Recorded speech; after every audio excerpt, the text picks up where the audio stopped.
El exministro de Gobierno Henry Cucalón se pone la camiseta del Movimiento Construye y acepta la candidatura a la presidencia de la República para 2025. Peritos y fiscales lograron establecer una línea de tiempo sobre el asesinato de la subteniente Pamela Ati. Según la Organización Mundial de la Salud, el talco puede ser cancerígeno porque contiene asbesto.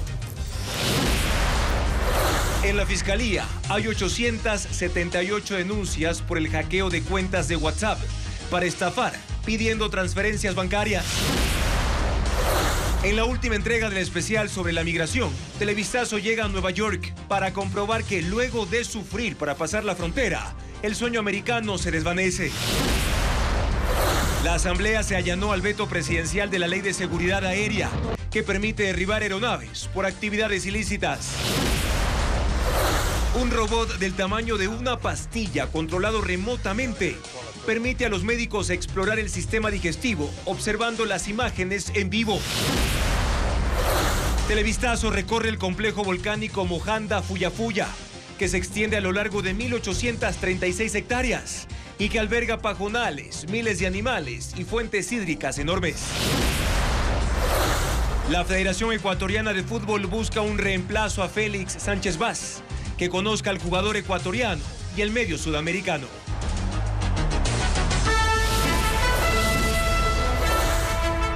Televistazo Estelar con Juan Carlos Aisprúa.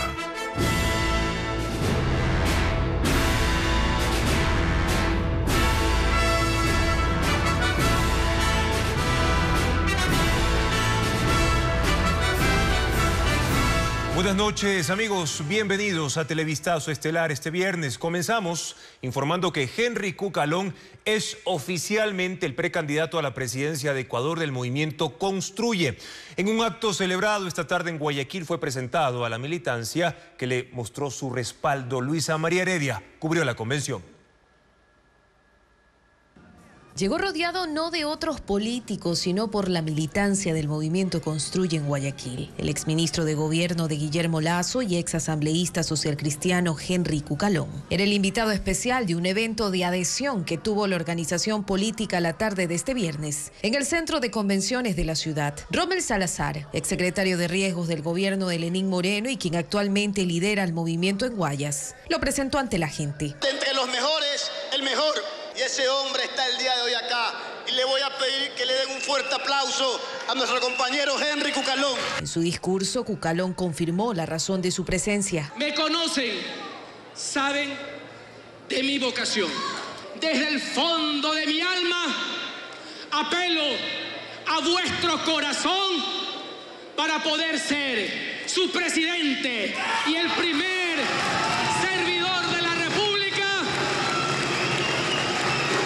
Y así poder proteger a sus familias y defender a la nación ecuatoriana. En medio de vivas y aplausos se puso la camiseta de la que es su nueva agrupación política y alzó los puños con dirección al cielo, acompañado por quienes integran el bloque de Construye en la Asamblea, oficializando así su precandidatura a la presidencia. Hoy comenzamos un camino juntos, una causa en común, un rumbo compartido. Y se los digo de frente, no será fácil. Aquí, quien tiene la verdad corre el riesgo hasta de perder la vida, pero lo haremos juntos. La gran ausente en el evento fue María Paula Romo, exministra de Gobierno de Lenín Moreno y líder máxima del movimiento Construye, quien apareció en un video. Vive en Estados Unidos y, según reveló Salazar, no puede volver al país por seguridad. Amenazada su vida por quienes mataron a nuestro candidato presidencial, Fernando Villavicencio. De acuerdo a lo anunciado por Cucalón, de ahora en adelante, junto a la directiva de Construye, se dedicará a concretar alianzas con otros movimientos y a recorrer el país. Será la precampaña. El Consejo de la Judicatura suspendió a 7 jueces de 3 provincias que están procesados por delincuencia organizada en el caso Plaga. Diego Cuenca informa que una secretaria de la Corte de Santo Domingo también fue sancionada. El Consejo de la Judicatura resolvió suspender a 7 jueces y a una secretaria que están procesados por presunta delincuencia organizada en el caso Plaga, que investiga la Fiscalía y que desde abril reveló una estructura de magistrados que liberaban a narcotraficantes, asesinos y otros delincuentes a cambio de dinero. 5 jueces son de Santo Domingo de los Áchilas y laboraban en la Corte Provincial de Justicia, en la Unidad Judicial Penal, en la Unidad de Garantías Penitenciarias y en la Sala Multicompetente de la Corte de esa provincia. En El Oro suspendieron a un magistrado de la Unidad Multicompetente de Huaquillas y en Guayas a un juez de la Unidad Judicial de Milagro. El organismo en un comunicado calificó como una falta disciplinaria gravísima, en la que incurrieron los funcionarios que durante 3 meses no recibirán remuneración. Esa misma sanción se aplicó contra una secretaria de la Corte Provincial de Justicia de Santo Domingo, en procesos anteriores de magistrados vinculados a los casos Metástasis y Purga, luego de la suspensión que fue tomada como medida urgente. Estos operadores de justicia son parte de los 17 procesados, a quienes la policía y la fiscalía allanaron sus inmuebles el pasado 29 de junio, en un operativo que se realizó en 5 provincias.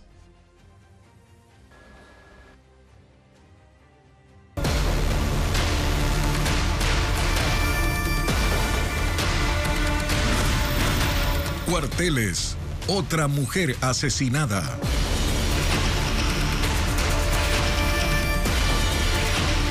En las pericias de este miércoles se hizo un recorrido en los últimos lugares en los que estuvo la subteniente Pamela Atti antes de ser violada y asesinada. Fabiola Santana con los detalles de la línea de tiempo. Las versiones de 18 militares, incluidos 4 procesados, permitieron a peritos y fiscales elaborar una línea de tiempo sobre el asesinato de la teniente Pamela Atti. Los hechos empezaron a las 12:30 del viernes 28 de junio en el comedor del cuartel, en el que ese día se sirvió un almuerzo de despedida de militares. A las 14:30 pasaron al muelle del cuartel para un paseo en lancha. A las 15:30 los uniformados fueron al centro de mantenimiento fluvial y allí consumieron puntas o licor artesanal.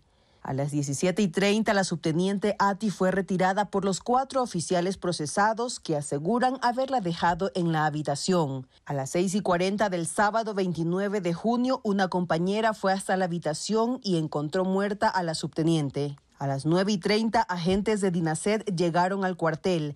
Atti fue hallada boca abajo. En este caso se realizaron algunas pericias que incluyeron fotografiar la escena del crimen, pruebas para la detección de sangre. Las diligencias continuarán la próxima semana. El ejército abrió una investigación interna para determinar sanciones a los involucrados en la muerte de la subteniente Pamela Atti. Pero esta investigación es distinta a la que ya fue abierta por la Fiscalía en el campo penal. Paul Romero amplía la información. El ejército abrió expedientes disciplinarios para determinar sanciones a los militares implicados de cerca o lejos en la muerte de la subteniente Pamela Atti, ocurrida el pasado sábado en la brigada de Selva 19 Napo. Según los testimonios que constan en la instrucción fiscal, la muerte de la oficial ocurrió después de una fiesta en el recinto militar con ingesta de alcohol. Según el artículo 196 de la Ley de Personal y Disciplina de las Fuerzas Armadas, vigente desde 2023, es una falta que ocurre al registrar un porcentaje mayor a 1.2 gramos de alcohol por litro de sangre, encontrándose a bordo de las unidades navales o aéreas, en el interior de unidades de transporte militar terrestre, en instalaciones militares o en comisión de servicios, poniendo en riesgo una misión terrestre, naval o aérea, la seguridad o integridad del personal o bienes de la institución. Se contemplan 3 sanciones: arresto simple, arresto de rigor y separación del servicio activo. En la brigada 19 Napo, el ejército designó un tribunal para investigar este caso y determinar la sanción a 18 involucrados hasta el momento. El plazo para presentar las pruebas de cargo y descargo vence este viernes. El tribunal tiene un mes para convocar la audiencia y resolver. El excomandante del ejército, Luis Altamirano, consideró que existen falencias en esta investigación interna. Que aquí hay que averiguar en dónde están los errores, porque en primer lugar hay un comandante de fuerte, que es el que maneja administrativamente la instalación militar, pero diariamente se nombra un jefe de control, hay de igual forma un oficial de guardia y sobre este oficial de guardia hay un jefe de cuartel, hay un incumplimiento de protocolos. Esta investigación es paralela a la que lleva la Fiscalía en el campo penal. SELEC denunció un intento de sabotaje en la hidroeléctrica Toachi-Pilatón. El tema está en manos de la Fiscalía y es un nuevo escándalo que envuelve a esa central que entró en etapa de pruebas y debe ya funcionar en el primer trimestre del próximo año. Francisco Garcés sigue el caso. La hidroeléctrica Toachi-Pilatón sufrió un intento de sabotaje hace un mes según SELEC y esta semana lo hizo público. Esa hidroeléctrica está en etapa de pruebas y según ofreció SELEC, entrará en funcionamiento el primer trimestre del próximo año, entregando 200 megavatios al país. Hidrotoapi, que es la unidad de negocios de SELEC encargada de la obra, presentó la denuncia el 4 de junio en la Fiscalía de Santo Domingo. Sacaron 2 fusibles de un sistema que se llama el sistema de drenaje de la central. Nosotros, como administración, lo que hicimos es denunciar esto en la Fiscalía. Presentamos una denuncia el 4 de junio en la Fiscalía por intento de sabotaje de esa unidad. ¿Qué es lo que implicaba eso? Que posiblemente, al no operar el sistema de drenaje, la casa de máquinas termine inundándose. El intento de sabotaje denunciado por SELEC se produce cuando esta entidad está en un proceso de mediación con la empresa rusa Tiashmas, que es la que instaló los equipos electromecánicos de la hidroeléctrica. El plazo que esa empresa tenía para concluir sus trabajos feneció en marzo. Pero junto al cuerpo de ingenieros del ejército sigue trabajando y la central ya entró en la etapa de pruebas. Las primeras fueron para verificar el funcionamiento de las compuertas y otra para comprobar cómo funciona el ingreso de agua hacia las turbinas. El caso de sabotaje está en indagación en la Fiscalía de Santo Domingo y según el Código Integral Penal, cuando se comete contra la infraestructura estratégica del Estado, se sanciona con cárcel de hasta 10 años.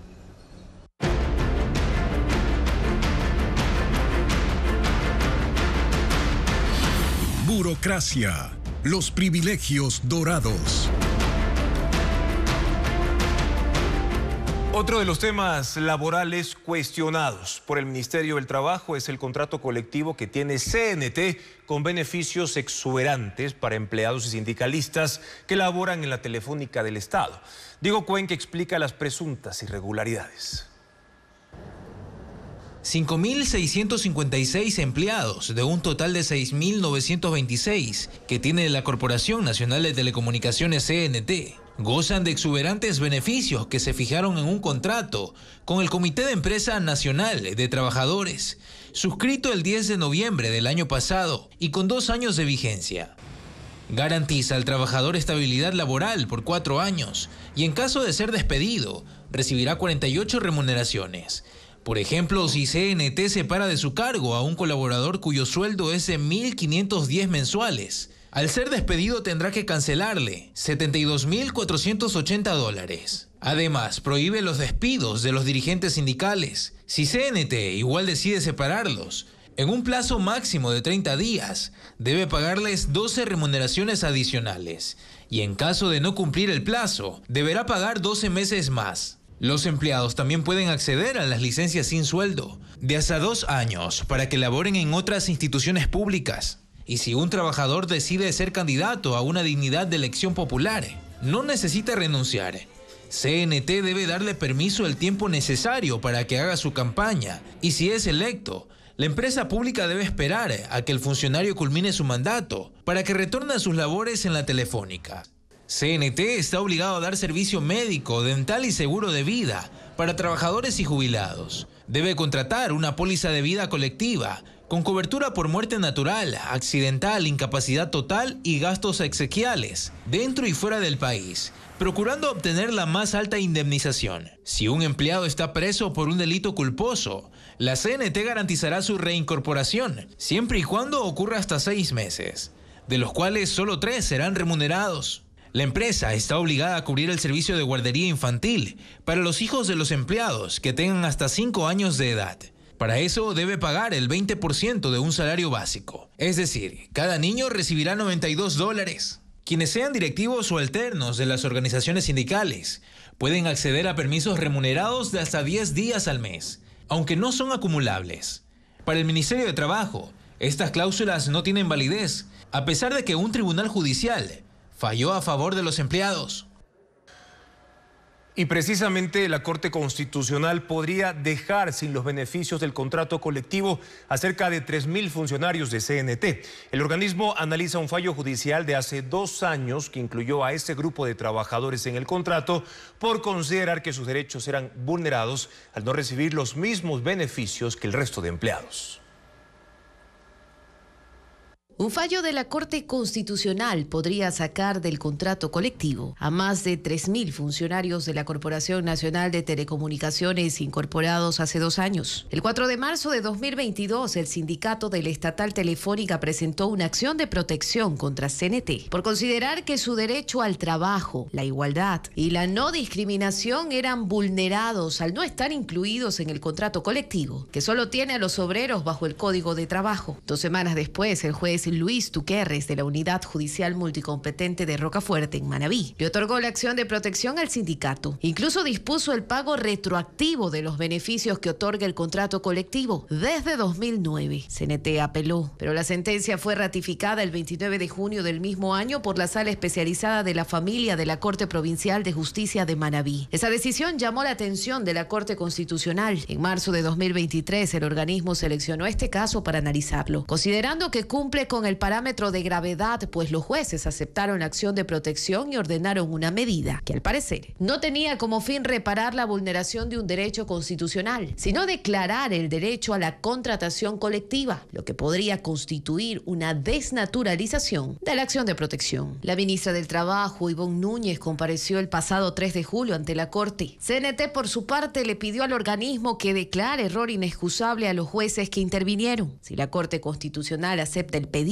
la Judicatura deberá iniciarles un sumario administrativo que conllevaría la destitución de los magistrados. El caso incluso podría llegar a Fiscalía por un posible prevaricato. En cuanto al contrato colectivo, si la Corte resuelve que no era procedente aceptar la acción de protección, se podría emitir una nueva sentencia. Eso dejaría sin beneficios a los trabajadores que, con ayuda de la justicia ecuatoriana, entraron al contrato colectivo.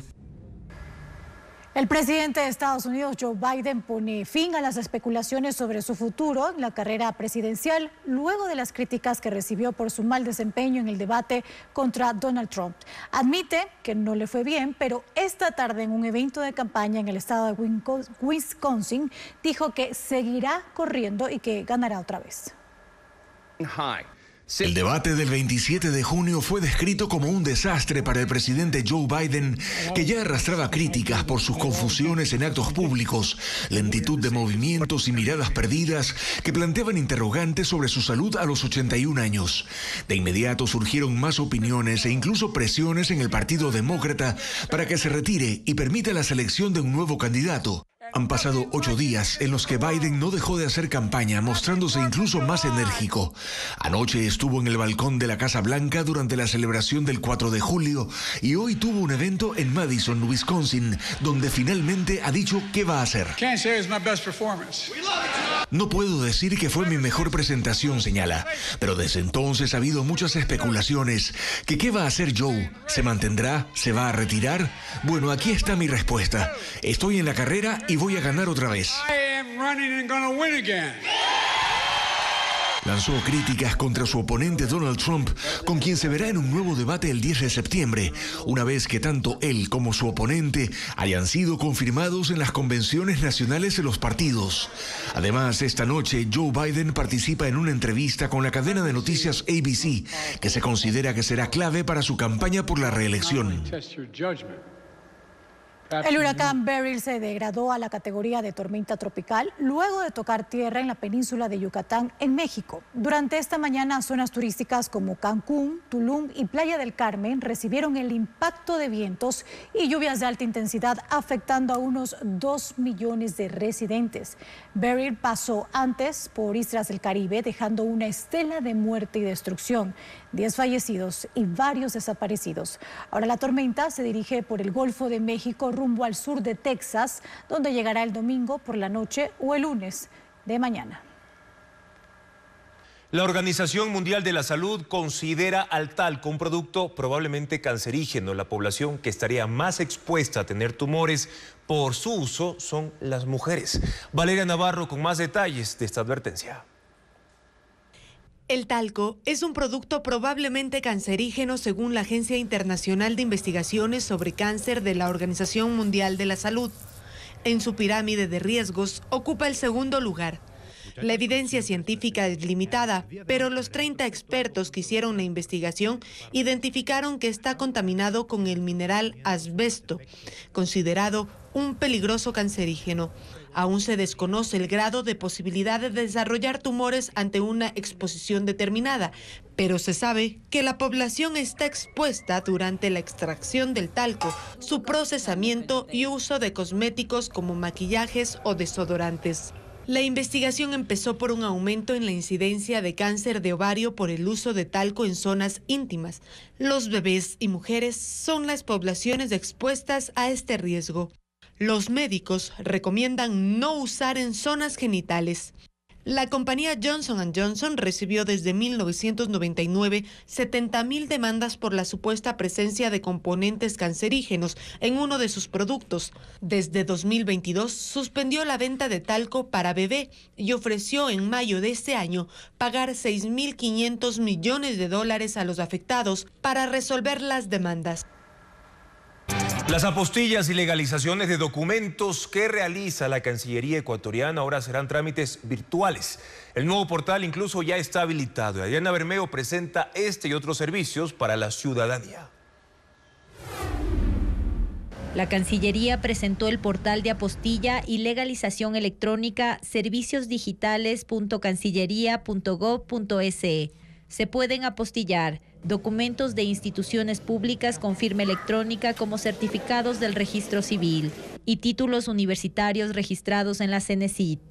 El valor es de $30 por apostilla y $25 por legalización. Se paga con tarjeta. El documento será enviado al correo electrónico del solicitante. Desde el 9 de julio hasta el 11 de agosto, psicólogos y docentes de escuelas y colegios públicos podrán inscribirse en el curso Construye, Crecer no es lineal. Es gratuito. La capacitación en línea de 40 horas está diseñada para profesionales de los departamentos de consejería estudiantil y enseña estrategias para que los alumnos escojan una carrera.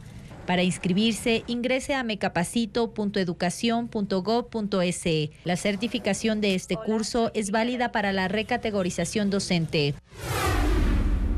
El CNE publicó las razones por las cuales las personas que no votaron pueden justificarse y no pagar la multa de $46.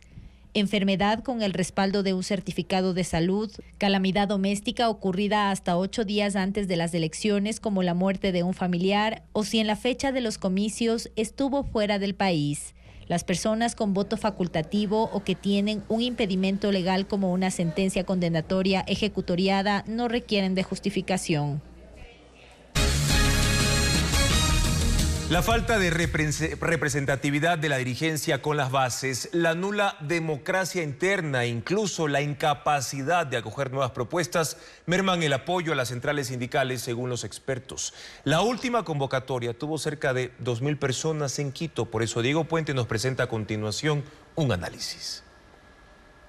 Las marchas de las centrales sindicales ya no son lo que eran. En los años 88 y 90 fueron multitudinarias y rechazaban el alza de los combustibles y el alto costo de la vida. 3 décadas después, los gritos, las banderas, los dirigentes, las formas de protesta son las mismas, pero hay algo diferente. Ya no convocan. La última movilización que llamó el Frente Unitario de Trabajadores FUT, que agrupa a 7 centrales sindicales, y el Frente Popular, que acoge a 11, demostró que el sindicalismo ya no es una causa. Entre ambas organizaciones dicen representar cerca de 400.000 trabajadores públicos y privados. En las manifestaciones en Quito no hubo más de 2.000 personas. En cada una de las otras ciudades no llegaron a 100 y la invitación a manifestarse fue hecha con semanas de anticipación. Según la politóloga Sofía Guerrero, el sindicalismo enfrenta 5 problemas. No genera propuestas, no recoge las ideas de sus bases y no las representa. Lo que podemos decir es que no solamente han perdido fuerza, sino sobre todo han perdido credibilidad. Según ella, está desconectado con los problemas contemporáneos y no tiene democracia interna. Yo me pregunto, ¿qué han logrado a nivel de país? Más bien son considerados como organizaciones atrasapueblos, es como se les ha denominado comúnmente, porque no representan mayor tipo o generación de ideas. Para Pedro Donoso, politólogo, las personas no ven la utilidad en las centrales sindicales. A los gremios les cuesta resignificarse y dejar discursos de hace 40 años. Han marchado desde la Caja del Seguro hasta Carondelet y han hecho siempre lo mismo independientemente de los contextos. La dirigencia tiene, según él, un discurso monotemático sobre la estabilidad laboral y no se actualiza. Tampoco genera información que podría capitalizar con sus sindicatos para liderar debates nacionales sobre temas laborales, pero sin dogmas. Es decir, extinguirse sería finalmente el menor de sus males porque pueden entrar en lo que ya están entrando, que es la intrascendencia social. El FUD durante 51 años y el Frente Popular durante 37 marchan todos los años por las mismas calles exigiendo lo mismo, con las mismas banderas y algunas veces con las mismas consignas, y liderados, en casos, por los mismos. Pero las nuevas generaciones no los ven porque tienen otras necesidades. Las autoridades podrán neutralizar aeronaves consideradas hostiles en el espacio aéreo ecuatoriano. La norma que se aprobó este jueves por la Asamblea Nacional también incluye la posibilidad de inhabilitar drones. Patricio Díaz informa los detalles de esta nueva ley que entrará en vigencia.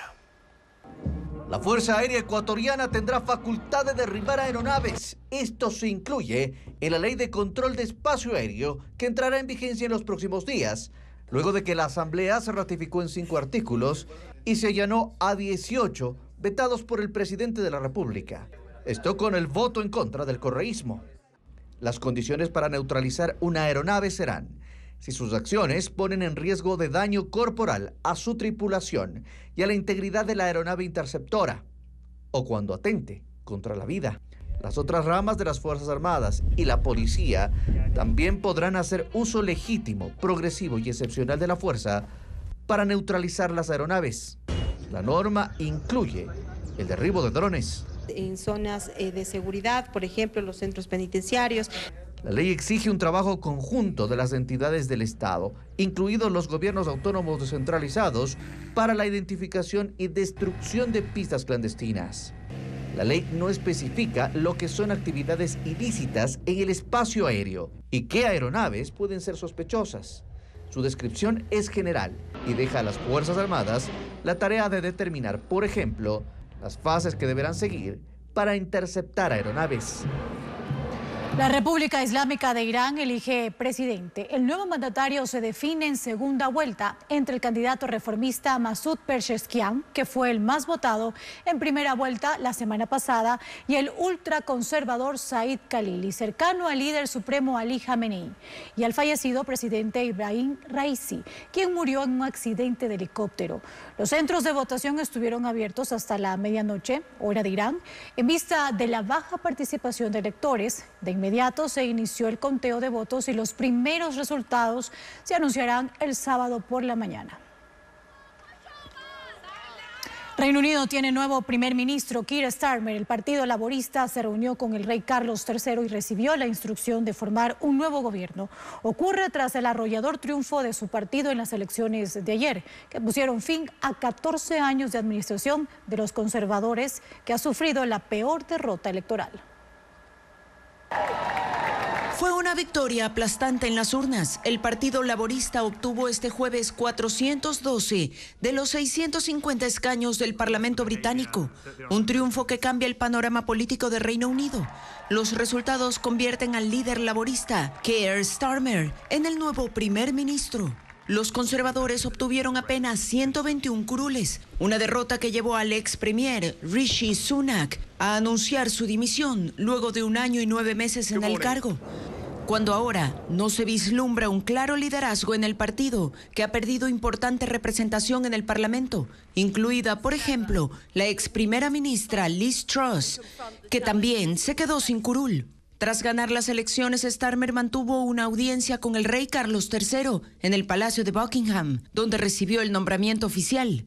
Starmer se dirigió luego a la sede del gobierno en Downing Street, que será a partir de ahora su residencia y despacho. Allí dio un discurso en el que destacó que su triunfo se debe a la falta de confianza del pueblo británico en los últimos gobiernos. Esta herida, esta falta de confianza solo puede curarse con acciones, no con palabras. Con el simple reconocimiento de que el servicio público es un privilegio y que el gobierno debe tratar a cada persona en este país con respeto. La mayoría laborista en el Parlamento británico supone un cambio de era para el país, que va contracorriente, frente a una Europa en la que la derecha crece con fuerza. Una nueva invención médica promete hacer exámenes y diagnósticos de enfermedades digestivas desde casa. Se trata de una pastilla robot que se ingiere como una píldora normal y que transmite en directo imágenes del interior del cuerpo humano. Ileana Suárez con los detalles. Alex Lubke, cofundador e ingeniero de la empresa Endiaxt, presentó el último invento de la compañía, Pillbot, una pequeña píldora robot que se ingiere y transmite imágenes desde dentro del sistema digestivo. Este aparato permite a los médicos controlarlo de forma inalámbrica y observar en tiempo real el interior del cuerpo humano. Durante la muestra en vivo, Lubke se tomó la píldora y el público pudo observar el interior de su esófago y estómago como parte de una demostración del funcionamiento de este dispositivo. Mide 3 centímetros por 1,5 centímetros. Tiene 3 propulsores de chorro para moverse hasta en 6 direcciones. Tiene cámaras, sensores, luz LED y tecnología inalámbrica. Pillbot tiene una duración limitada, por lo que se apaga automáticamente y se expulsa de forma natural. Un invento que promete revolucionar la telemedicina para pacientes que requieren atención gastrointestinal, permitiendo hacer una endoscopía sin salir de casa. La visión de los creadores es mejorar esta tecnología para en el futuro examinar otros órganos del cuerpo. Intenso tráfico vehicular en la frontera norte tras el desbloqueo en el puente internacional de Rumichaca. Veamos el informe.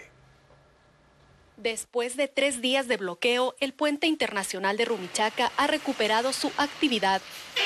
Esta mañana, el tráfico de camiones y tráileres de exportación fue intenso pero ágil desde Tulcán hacia Ipiales.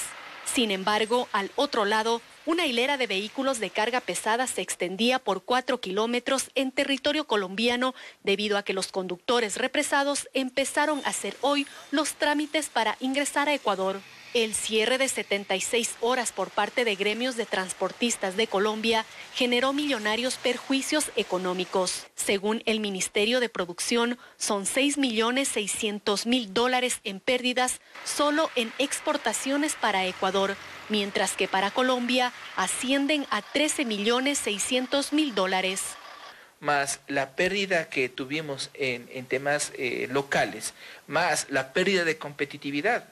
O sea, es un tema fuerte que se lo vería a futuro. Para los viajeros, la apertura de Rumichaca fue un alivio. Decenas de automóviles ocuparon los 3 carriles de acceso. Tomaba media hora solo el cruce del puente. Cuando se abrió la vuelta de las tractamulas y todo eso, se alegró la gente mucho a pasar rápidamente por ambos lados, pues, de allá para acá. Las 23 busetas y los 160 taxis que cumplen la ruta Tulcán-Rumichaca retomaron su habitual movimiento de turistas en la frontera. Las unidades circulaban de un lado a otro, trasladando a los pasajeros que habían aguardado la reapertura del puente. Cada hora cruzan por el puente de Rumichaca alrededor de 300 vehículos livianos que realizan compras y turismo en Tulcán e Ipiales. Pérdidas económicas millonarias para el sector productivo, un encarecimiento de los productos animales y sus derivados y el cierre de industrias manufactureras es lo que podría generar la aprobación de la Ley de Protección Animal que se tramite en la Asamblea Nacional. Gremios manifiestan su voz de alerta ante un proyecto el que consideran se ha elaborado de forma antitécnica. El proyecto de ley orgánica para la promoción, protección y defensa de los animales no humanos podría traer consigo cuantiosas pérdidas económicas para distintos sectores productivos. Y es que la normativa que se propone introduce prácticas bajo la premisa de proteger los derechos de los animales que según los gremios productivos entorpecerían la actividad e incrementarían los precios para los consumidores finales. O sea, si el litro de leche estamos hablando de $1, estaríamos pasando de arranque a $3. Señalan que el proyecto de ley que fue elaborado por la Defensoría del Pueblo con apoyo de 44 asociaciones animalistas no cuenta con sustentos técnicos y a criterio de la industria de alimentos tiene posturas extremas como el no uso de antibióticos o antimicrobianos que garantizan que el producto que se consume no sea dañino para la salud de quien lo ingiere. Se prohíbe también el uso de tecnología que mejore la productividad y reduzca los costos de producción. De llegar a aplicarse esta ley, el costo de buena parte de los productos derivados de animales se incrementaría. Los industriales señalan que eso no es una previsión y que se lo puede evidenciar hoy mismo. Cuando vemos una cubeta de huevos de $4 y vemos la cubeta de huevos con terminología romántica de gallinas felices, no sabe por qué, cómo las calificamos, que cuesta $12. Entonces, el por 3 no es una suposición. Este incremento de los productos de origen animal pondría en riesgo la provisión y el consumo de fuentes nutritivas para los humanos. Según el INEC, el 12% de la canasta básica se compone por alimentos derivados de animales. Pero no solo se afectaría a la industria de alimentos con esta ley, el efecto tendría además impactos negativos en otros sectores como el comercial. Vamos a los restaurantes, las cadenas de hoteles, todo lo que es catering y en general a la familia ecuatoriana que tendría un producto indispensable y necesario para su alimentación y nutrición con valores muchísimo más altos. El sector turístico también sale golpeado. Las disposiciones del proyecto en la práctica prohíben la pesca deportiva, los paseos a caballo, el rodeo montubio. Y la industria manufacturera también resultaría afectada. Como hay prohibición también del uso de subproductos como cuero, lanas, pieles y demás, la industria del cuero desaparecería, la industria de la lana natural desaparecería también. En resumen, 1,5 millones de empleos estarían en riesgo si se llega a aprobar esta ley. Una obra teatral para niños de hasta 3 años y una exposición sobre emociones como la tristeza y la ira son algunas de las actividades para este fin de semana en Quito y Guayaquil. Estefanía Arias con la agenda cultural y de entretenimiento que incluye un concierto.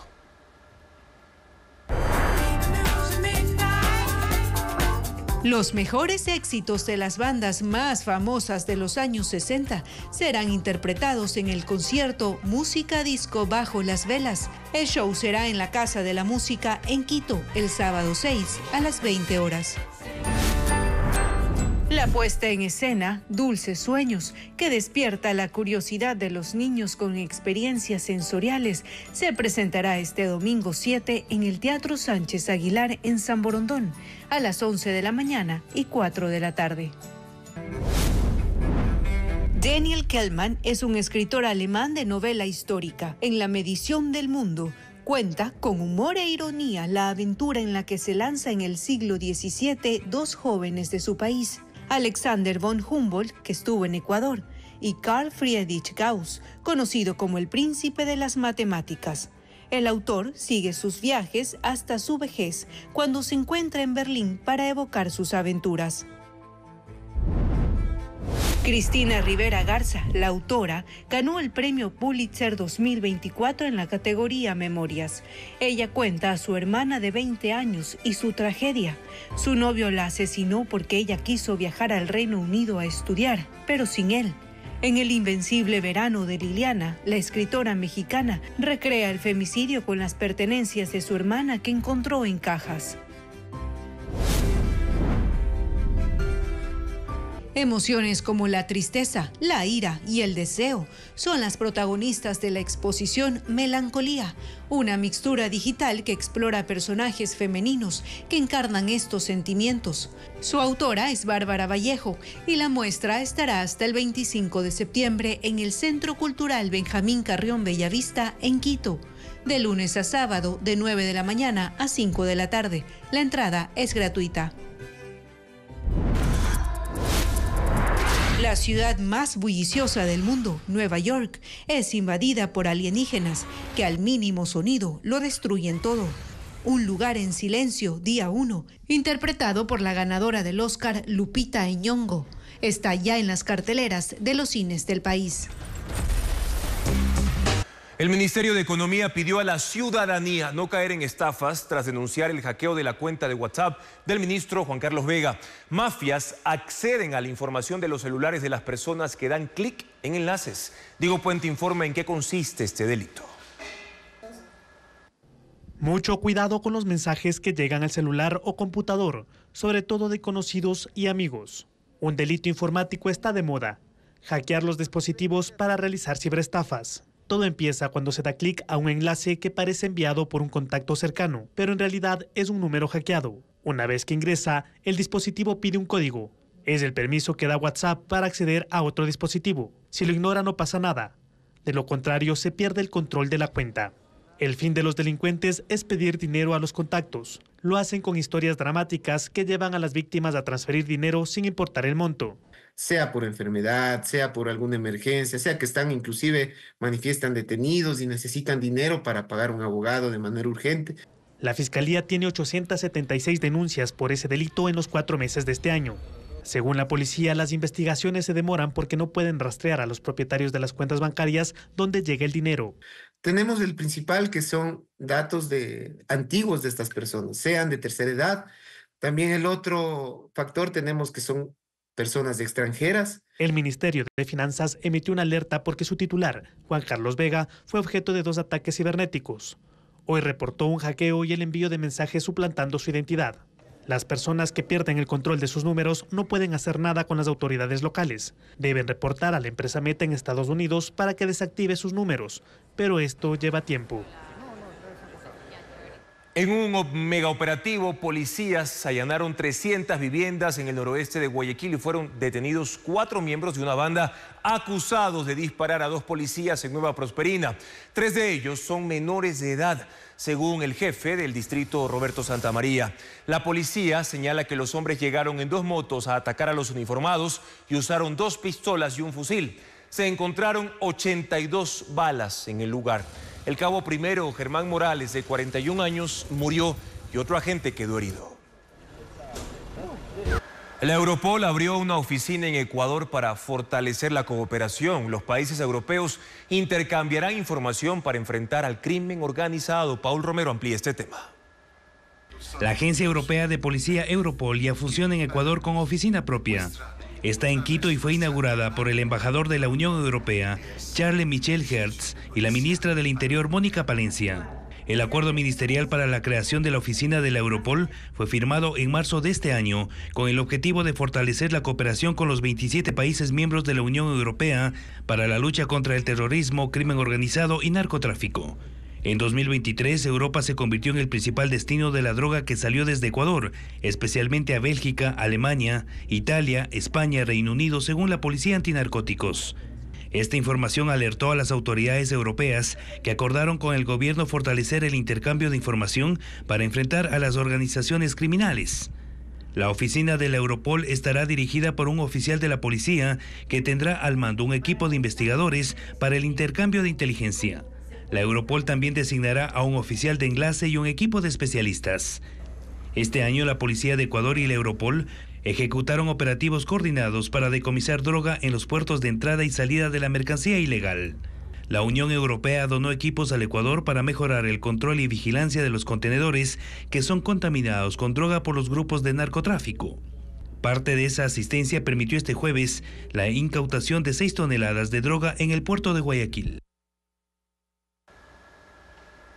La producción petrolera de Ecuador sigue en caída pese a que el petróleo volvió ya a fluir por el OCP. Solo Petroecuador ha reducido su producción en más de 100.000 barriles por día. Y Francisco Garcés nos cuenta las causas.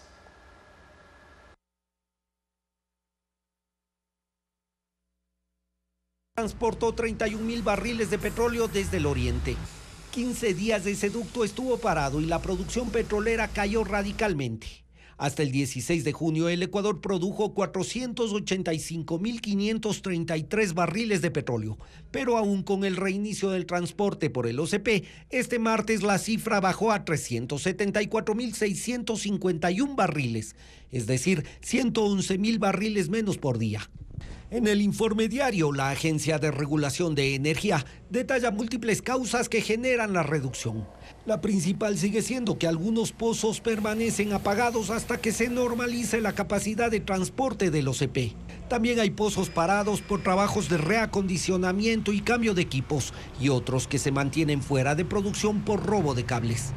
Estos incidentes y fallas se reflejan en los índices de producción mensual de Petroecuador. Entre enero y mayo, la estatal produjo en promedio 393.000 barriles diarios de petróleo. En junio, ese promedio cayó a 356.000 barriles y los 3 primeros días de julio, la producción bordea solo los 300.000 barriles. Esa empresa no ha dado las cifras del costo de la crisis petrolera que en su caso representa 100.000 barriles menos por día, que a $70 por barril suman $7 millones diarios. Petroecuador informó que está por normalizar la exportación de crudo con las reservas almacenadas los últimos días.